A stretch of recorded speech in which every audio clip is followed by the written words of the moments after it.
أعتذر للشعب القطري على ما بدر مني من إساءة، فعادي أزعلك بكلمة وأراضيك بلبن. أستغفر الله وأتوب إليه. فأنا عندي سؤال للشعب القطري. قبل المقاطعة كنت تشتري سيارة وكالة وتجي تمرنها في السعودية، الحين كيف تمرنها؟ قطر ما فيها مساحة. أستغفر الله وأتوب إليه. فما لك إلا حل واحد، ترفع السيارة على بلوك وتخليها تمشي.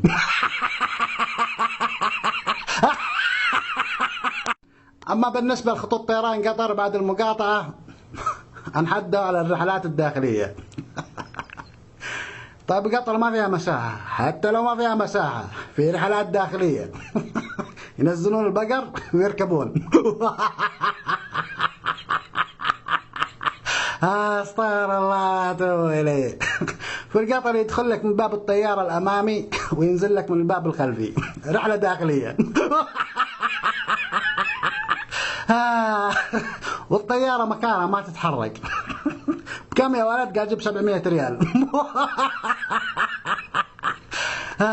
استغفر الله واتوب اليه. وعليها زحمة الرحلات الداخلية عندهم.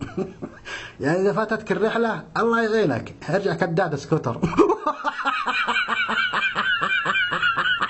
وبعد المقاطعة تشغل قناة الخزيرة يقول لك مطار صنفور آل ثاني مكتظ بالمسافرين. نعم مكتظ. كلهم بيهجوا من قطر، فاضي لأمك اشتري لك لبن حمير ب 18 ريال. هذا واحد كويتي كان في مطار قطر يصور، ما فيه الا هو في المطار.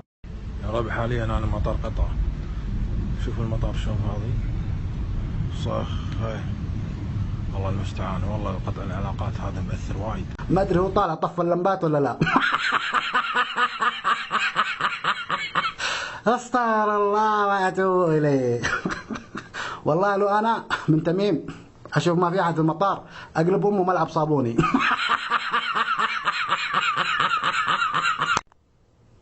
اما بالنسبه للبزر تميم، تدري ليش قطعنا عنك الحليب؟ لانك طفل توك صغير، لو استمرت المقاطعه راح نقطع عنك الحفايض. راح يجيب الاتراك وايران يحمون قطر، زي لما تصفق لك واحد في المدرسه يجيب اخوانه الكبار.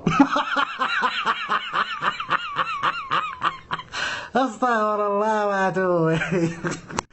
اما بالنسبه لحمد الدب الهطف الهرش، مستغرب من دول الخليج انكم زعلانين عليه عشان خانكم من ابسط حقوقكم، مو خان ابوه.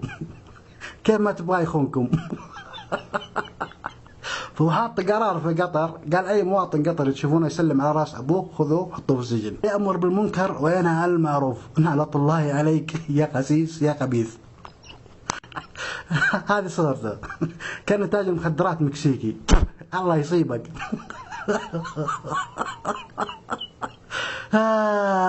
ابو حمد صلى العشاء راح اشترى خبز، راجع البيت لقى حمد محتل الحكم، قال له قم من الكرسي، قال له اقطع وخس. اما بالنسبه لموزه صراحه ما لي هرجع عليها، ما شاء الله جمال ورشاقه وبياض، على قولة رابح صقر، مرة بدر ومرة قمر ومرة هلال ومرة خرا ومرة بعر ومرة سهال. مرة قمر ومرة بدر ومرة هلال، مرة قمر ومرة بدر ومرة هلال.